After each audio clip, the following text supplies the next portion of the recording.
Hello, friends. Today I am talking about a very common topic, like why most of the people doesn't believe in astrology. In within this category, who never believed in astrology, there are so many people. Like there is a large category who believes only in the subject they have studied or they are working on. Like I have studied science, so only science is true. Everything else is meaningless. Or I have studied economics, so only economics is true, and everything else is meaningless. There is a large group of people who doesn't believe in anything they have not studied, or they have they are not working on, they are not earning from.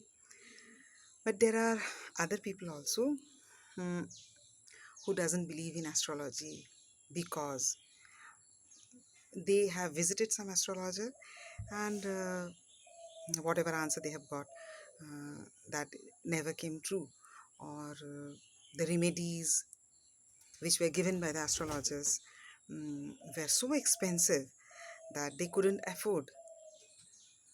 So there are so many people who directly ask me sometimes, ma'am, I wanted to ask you whether astrology is something workable, or it's just a whimsical thing, something like that. No, astrology is as true as sun and moon is there in the sky. How come, ma'am?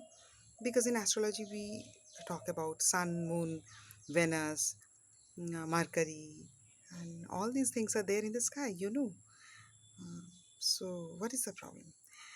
But ma'am, there are Rahu and Ketu also. So we don't have Rahu Ketu. So how astrology is true? Yes, Rahu and Ketu are two nodes of moon. Two nodes of moon means moon is emotion, and two extreme point of moon means two extreme point of emotion is Rahu and Ketu.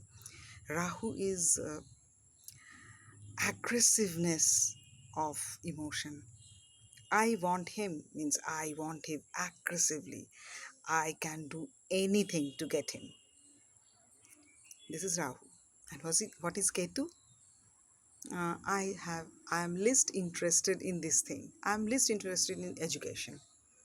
I don't think education is necessary to earn. So why do people spend so much foolishly for education? I have not studied. I am not even graduate, but I am earning crores in a year.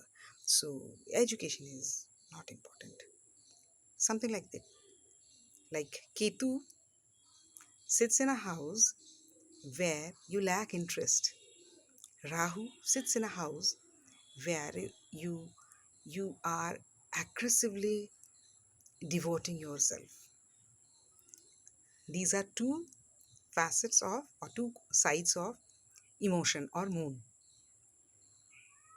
Emotionally, we are attached to few things, we are detached from few things. This is something like that. And people will ask how the planets which are present in the sky are related to my birth and all. Here also there are different kind of astrology.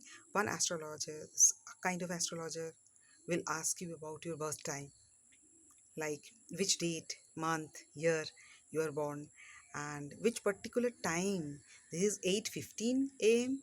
or 8:45 a.m. There is a big difference between 8:15 and 8:45 a.m.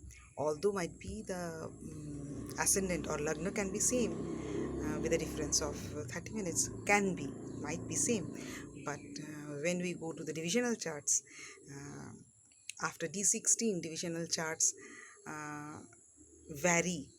If your birth time even varies for few minutes, like 8:15 and 8:20, for the variation of 5 minutes, there is a huge change in D60 chart.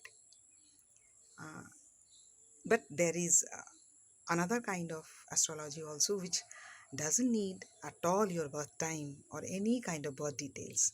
Like there can be someone who can ask you, I am an orphan, I don't have parents, and neither I know where I am born or which year, or if I know which year, I don't know the month or the date, or even I don't know the time. There are so many people who comes to tell you that I was born in a village, so there was no one to keep the time.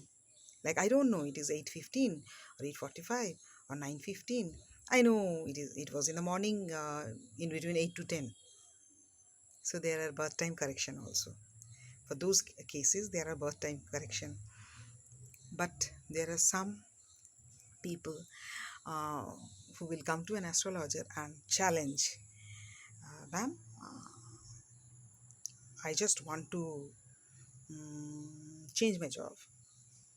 Can you tell me whether I can change it, or whether it is positive or not if I change your birth details, sir? I don't have any birth detail. And if you need birth details, which kind of an astrologer you are? Like people, they keep on humiliating you. They will not give you details, and they will ask question. And for this kind of methods, uh, this kind of people, there is a method called horary. Horary is a method for people who are orphan, who doesn't know about anything about their birth detail, or for people who were born at home or in a village or in a place where there was no one to um, write the particular time of birth. So something in between this and that. And horary is also used for people who will just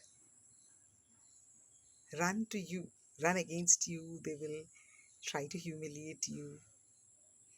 You can answer, you can answer any question of them any minute. Only you should have one software to make a Prashna chart, and you should know the Prashna chart. What is Prashna chart? That is the Vedic method, which is known as Horari. Horari means Harika method. Hari means Krishna. Like you remember that you have seen in movies and serials that people are going to Krishna and they're asking, Prabhu, I have lost my property. Will I get it back? Now he will close his eyes and he will open, and then he will say, yes, within 1 month or two, you will get your property back. Or he will open his eyes and he will say that, no, you will never get your property back because you have done something wrong in your past life. That's why you have to suffer in this life.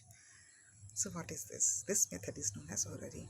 If you think that there was a magic, no, actually, he was God, means he had some superpower. His calculations were very fast. He will close his eyes and he will think about the transit. Which planet is in which particular nakshatra pada? He will close his eyes and he will think about it, the planet and the nakshatra pada, and which time the question is being asked and everything. He will open his eyes and then he will calculate about the consequences of the questions. What can be the answer of the question? That is also a method of um, astrology, of make how to make Prashna chart or Horari method. But Prashna chart or Horari method comes uh, after you learn so many things in astrology. It is something really very difficult and it needs intricate details of uh, planets sitting in the nakshatra and nakshatra pada and degrees, everything. It's very difficult but very accurate also. So there is a large group of people who never who believed in astrology sometimes back, but now they have stopped believing in astrology because they have visited some astrologer who has given some strange remedy when they were running short of money. The astrologer has charged them exorbitant 50,000 for a particular, take a diamond of 50,000 and your trouble will be solved. So if that person is in trouble, that he cannot spend for the fees, the school fees of the child, how come that person can buy a stone by 50,000? So these are the reasons. some people believed in astrology sometimes ago, but gradually they stopped believing in astrology. Uh, Here I want to say something. Astrology is not about business. It is a profession like many other profession, like teaching, like banking, like like anything, like being a chef.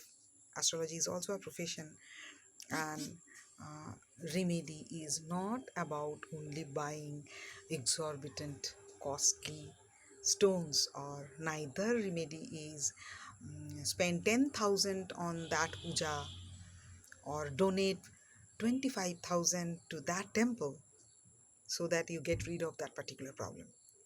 Astrology is nothing like that. It is about your lifestyle. Your planets talk about your lifestyle.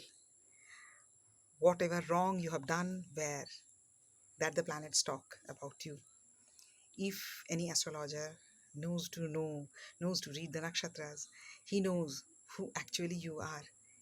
And a good astrologer will ask you to change your lifestyle, to change your fate.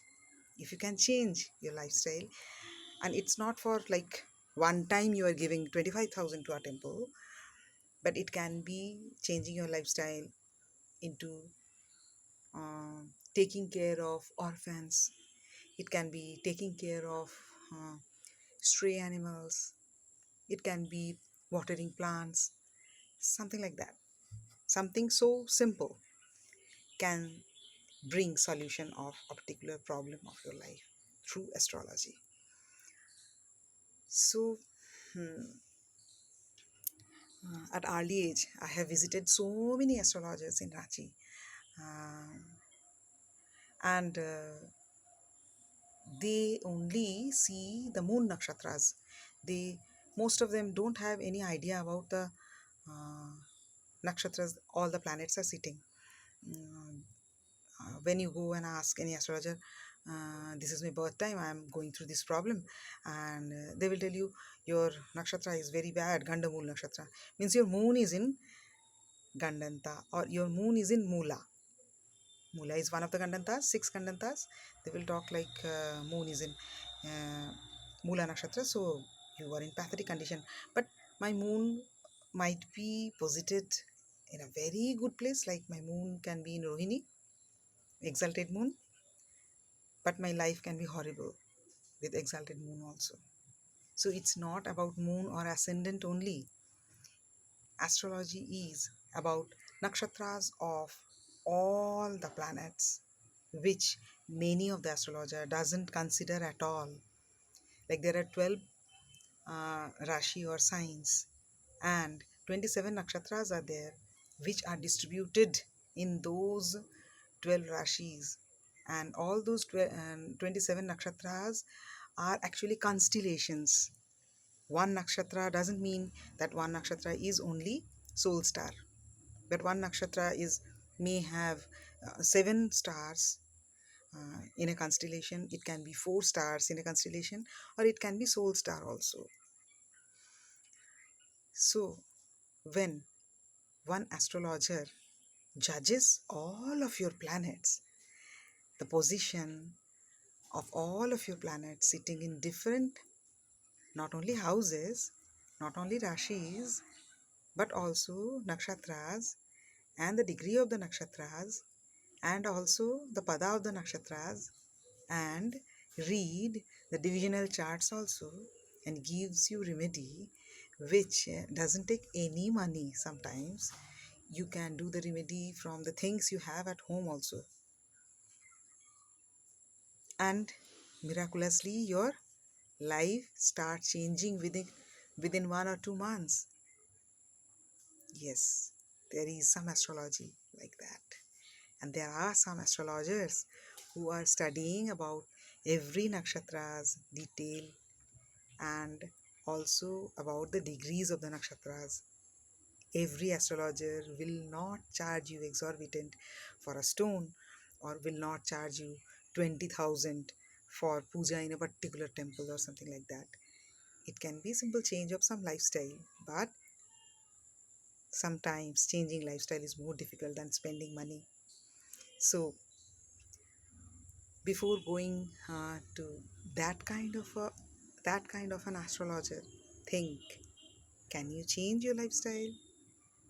As the astrologers say, it might bring some drastic change in your life.